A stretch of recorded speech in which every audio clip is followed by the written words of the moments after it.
Hello. Hello, Destiny Church, and welcome to PHAT Tuesday. I am not Pastor Daisy. Do not try to adjust the color on your phone.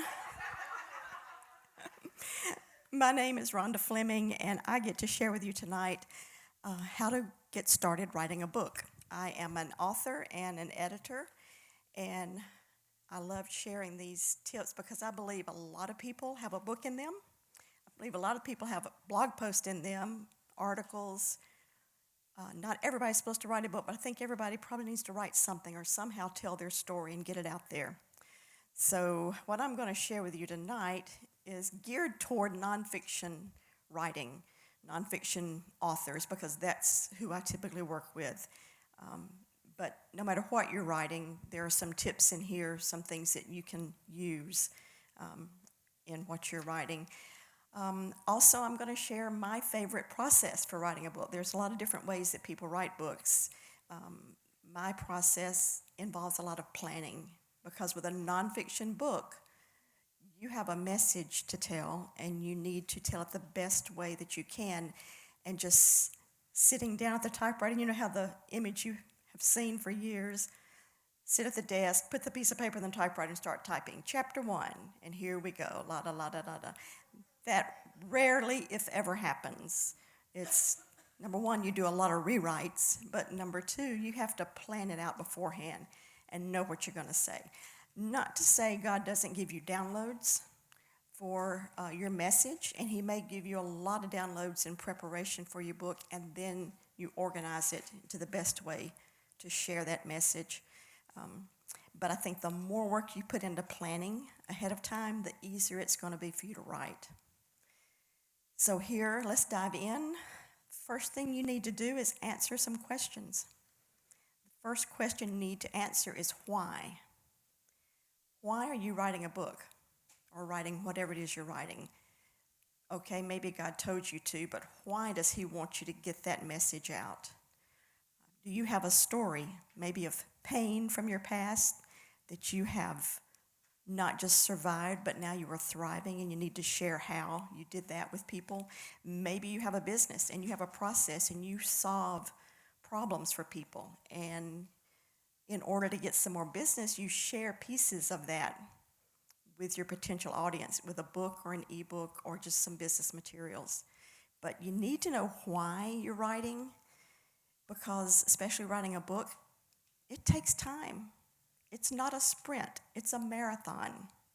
And you've got to keep motivated and keep writing and keep that why in front of you so you know why you're going through all of this work and pain and getting up early and staying up late and rewriting it for the 12th time.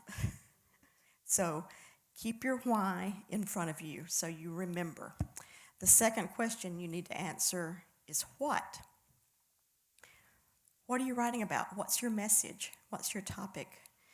You may have several messages to share. You may not share them all in books, but you may share them in articles or blog posts, but you need to figure out what your message is for this particular book.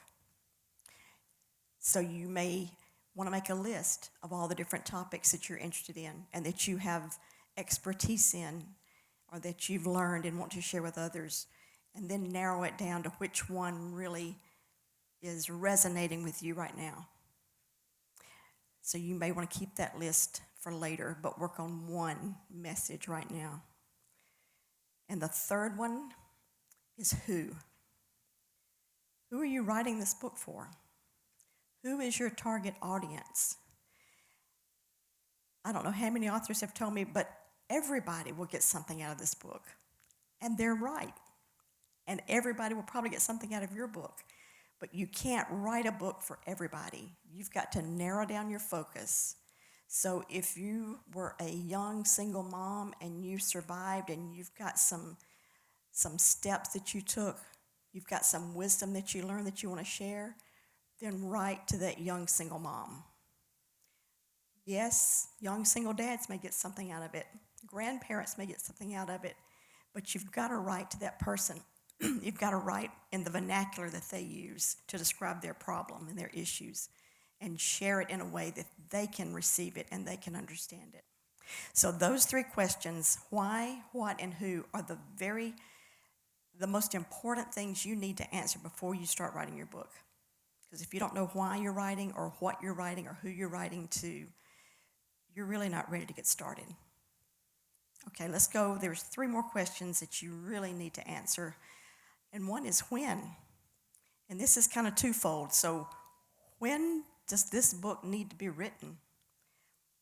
God may tell you years in advance that you're going to write a book, and he may start giving you pieces of it and giving you experiences that change your perspective. And he gives you connections, and you learn more and more. Keep those pieces, whatever you write, whatever connections you make, keep those together so that when it's time, then you pull everything together and you write it. He may say, this book needs to go out now. You need to take whatever time it takes to get this message out there, to get this book written, to get it published, to get it out there in front of the people because they need it now.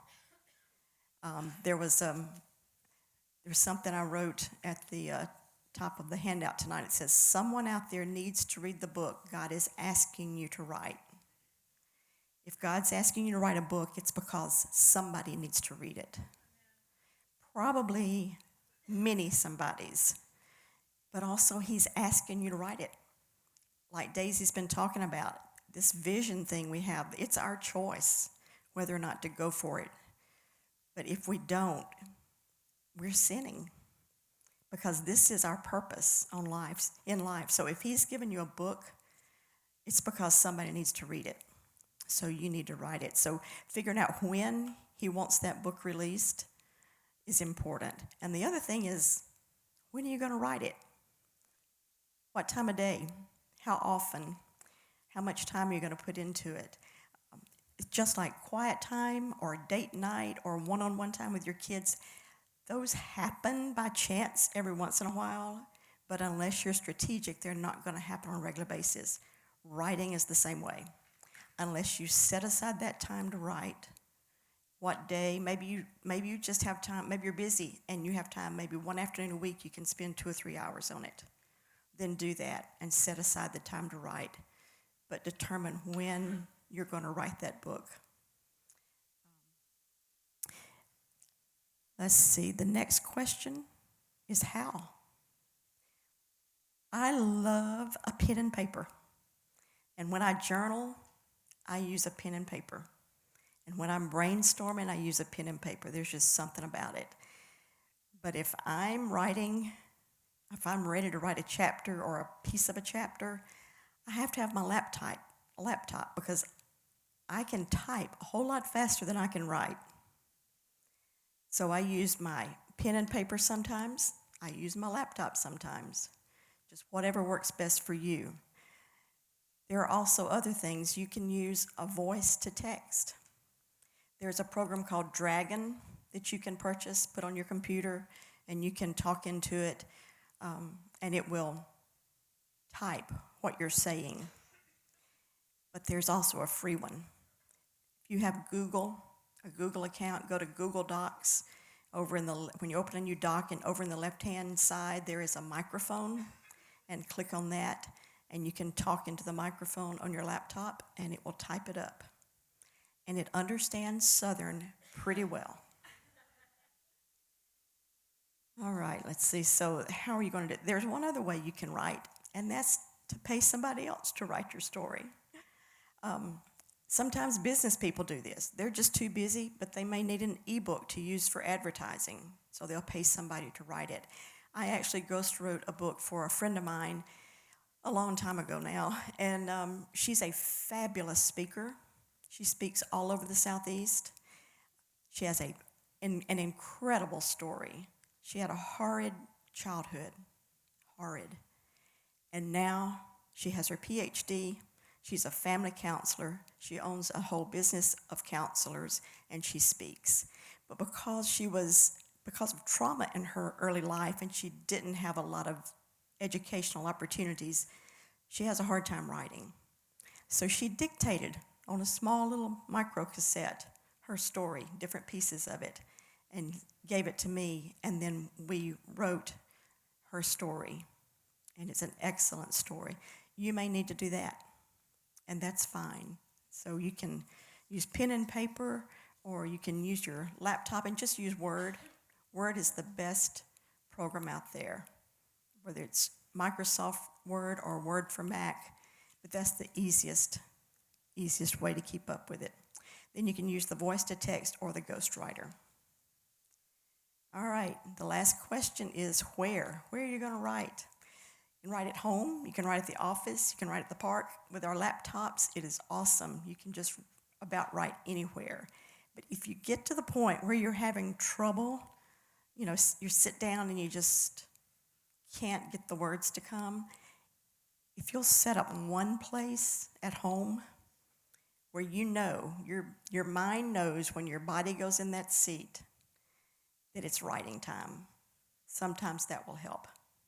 I like to have a one place to write and have some notes up there, maybe a picture of who I'm writing this book to, and some other things we're going to talk about in just a minute, but have a place where you sit down and you know you're supposed to write, and that works out great. All right, so after you've answered those questions, this is my suggestion for what you do next. All right, I told you need to have one topic in your book. So the first thing I would do is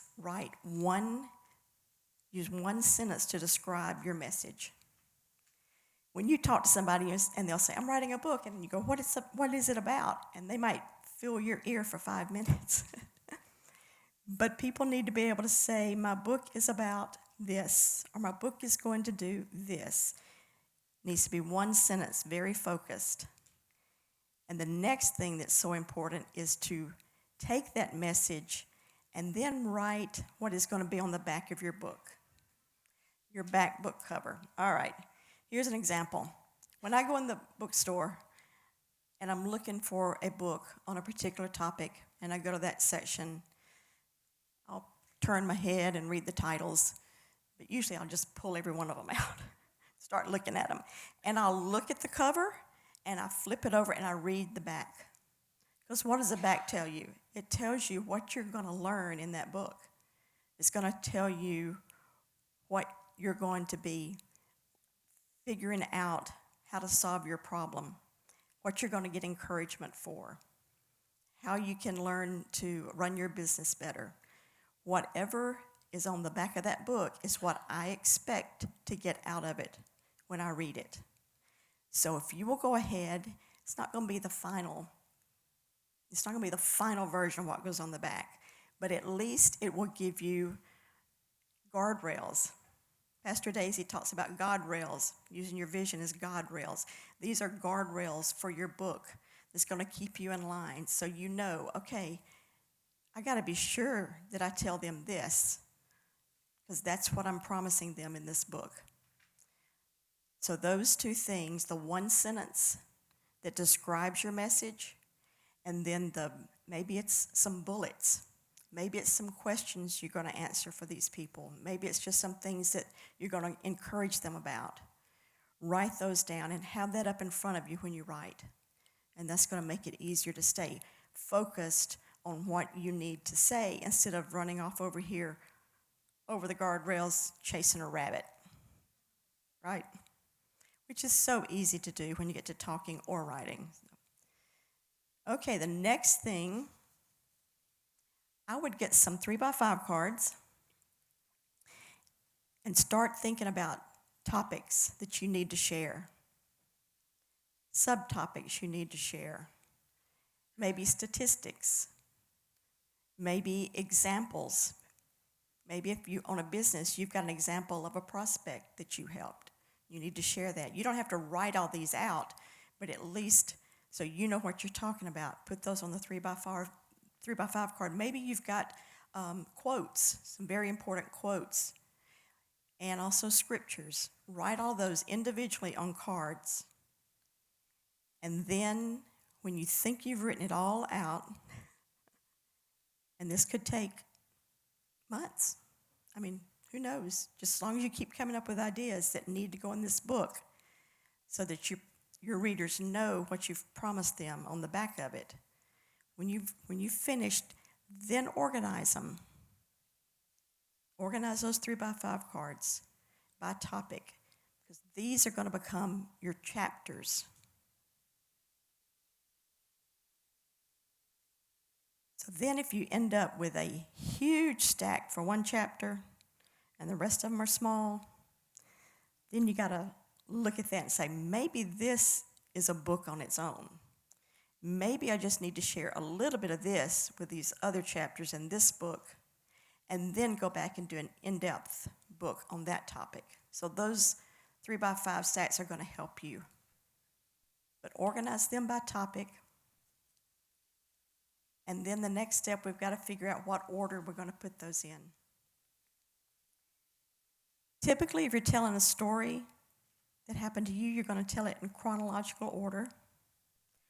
If it's a process, it probably needs to be told in the order of the process.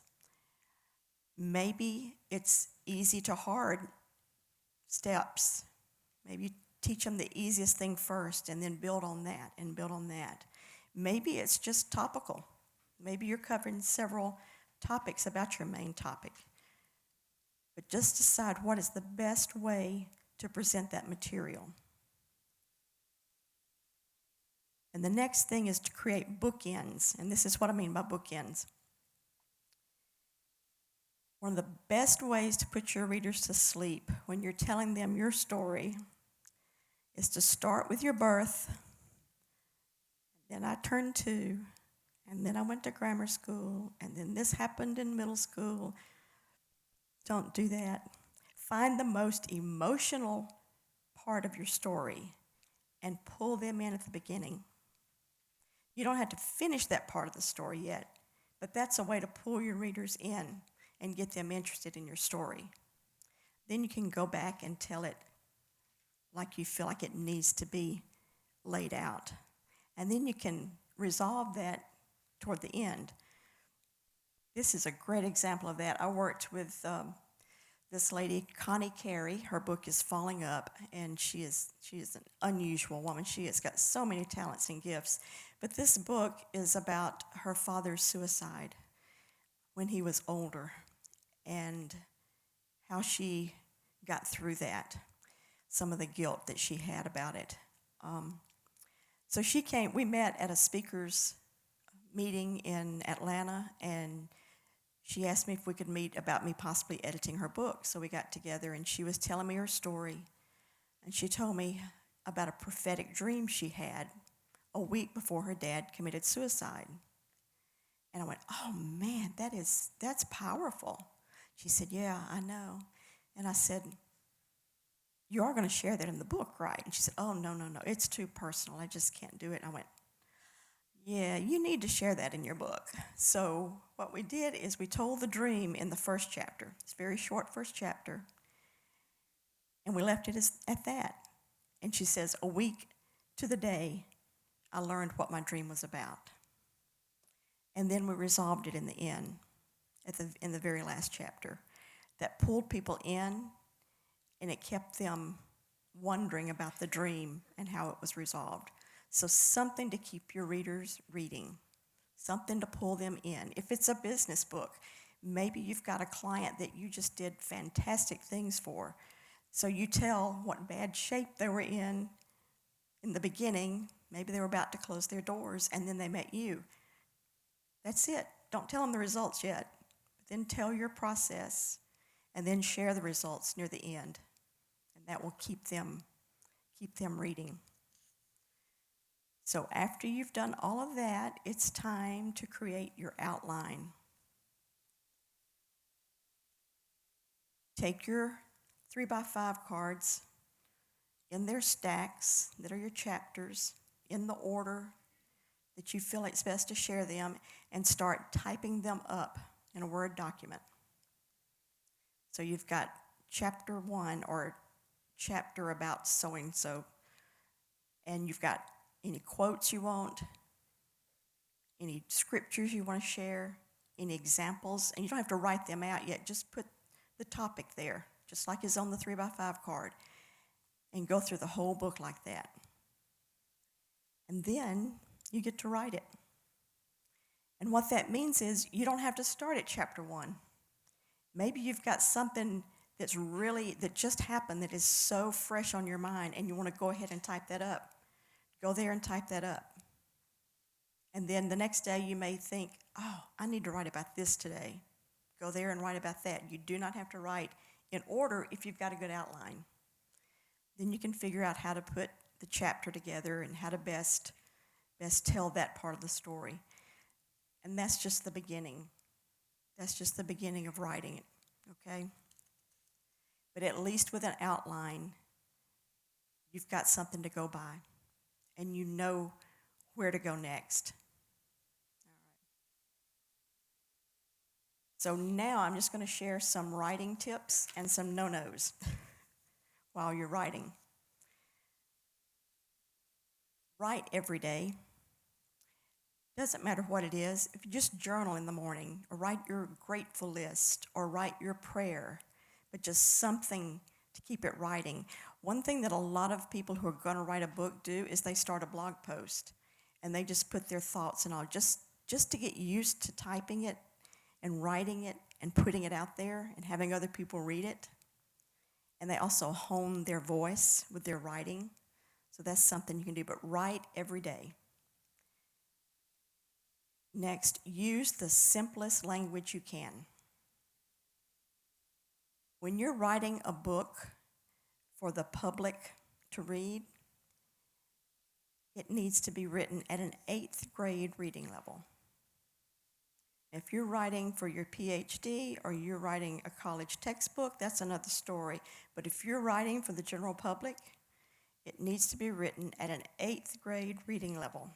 That means if you can think of a 2-syllable word to use instead of a 3-syllable word, go ahead and do that.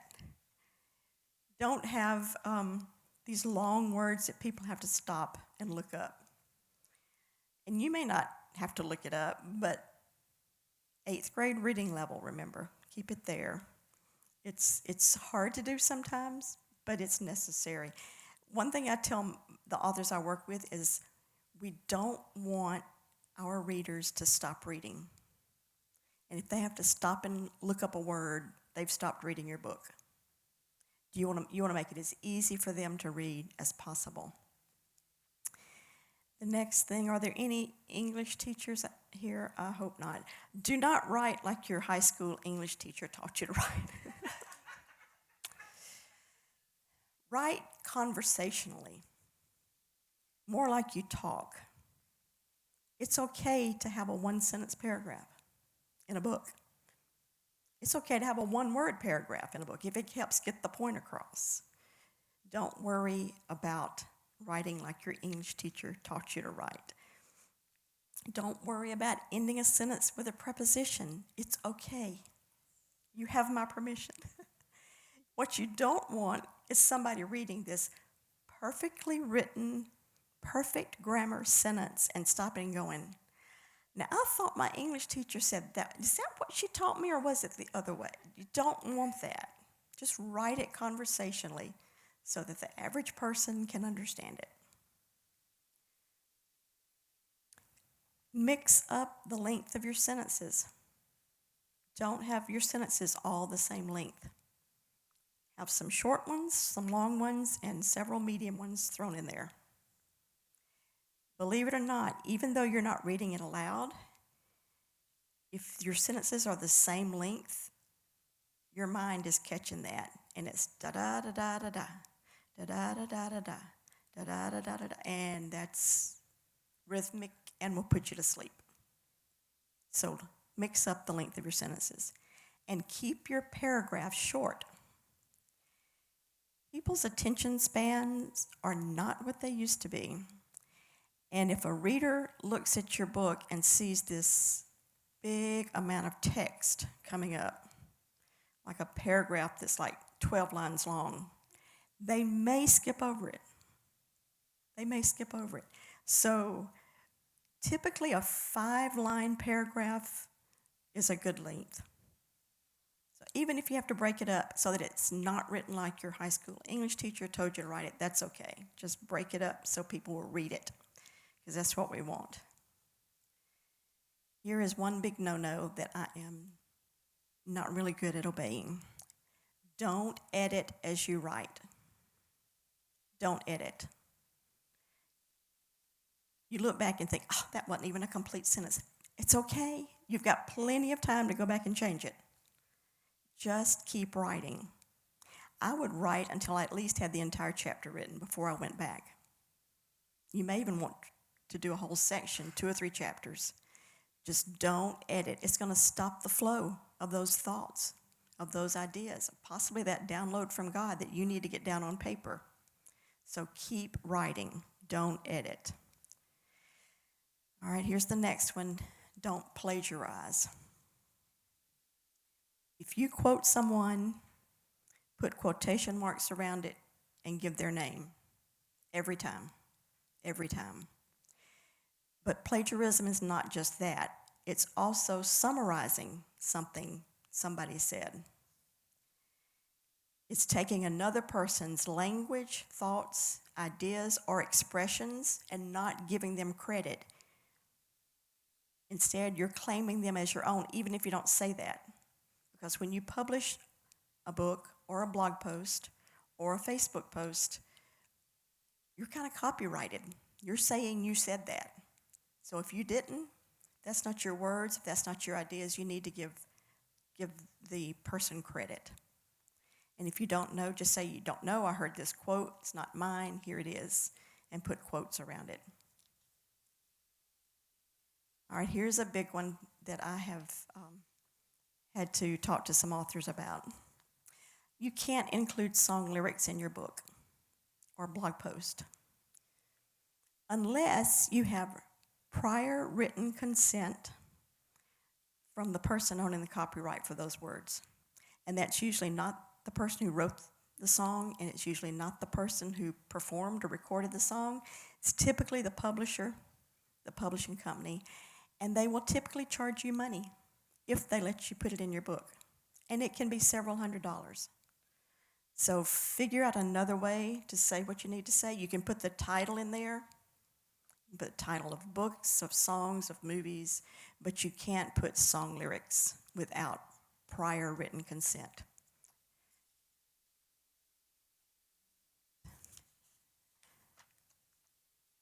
Another sticky point are pictures. You go take a picture outside somewhere and you want to put it in your book. That's great as long as you're the only one in the picture and you own whatever is showing behind you, like if it's a barn or something. If not, you need to have that barn owner's permission to put that in your book. So you have to be careful with pictures also. You also can't include trademark names, Coca-Cola, Chick-fil-A, without their permission, and you have to have the little trademark emblem on there. And here's the last thing I want to share with you. And this is really big in this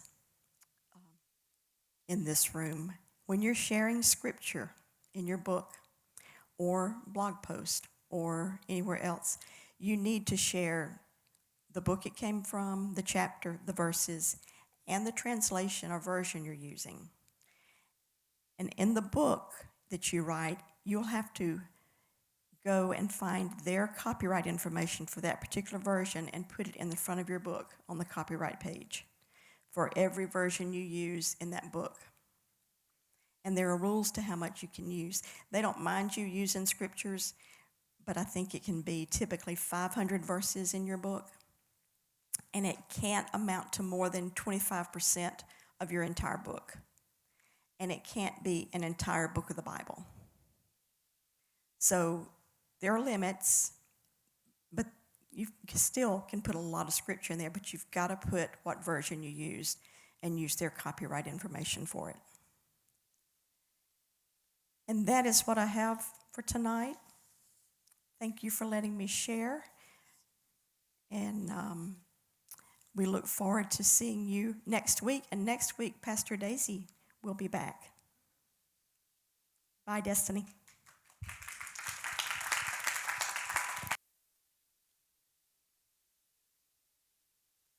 Any questions?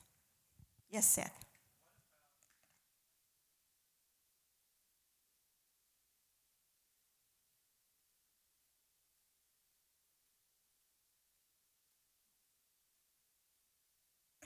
There are websites out there that have pictures, images that you can download and use free. One of the best ones that I do is Pixabay, Pixabay.com. You can use those for anywhere. But typically, a photograph you find online, you've got to get permission. Typically, got to pay for it. I don't know about Microsoft. You'd have to read their information about those pictures, but yeah, a lot of stock photos you've got to pay for. Yeah, just be careful. Anybody else? Yes. Okay, the bookends is instead of starting at the beginning of your life or the beginning of your process, tell a story or start a story that's going to pull your readers in and then resolve it at the end of the book. Yeah, yeah, exactly.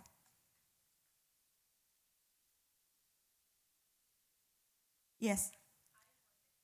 Oh, you're welcome.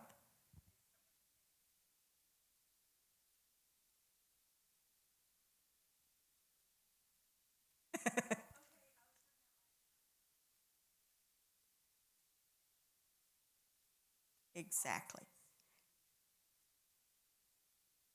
Good. Keep writing.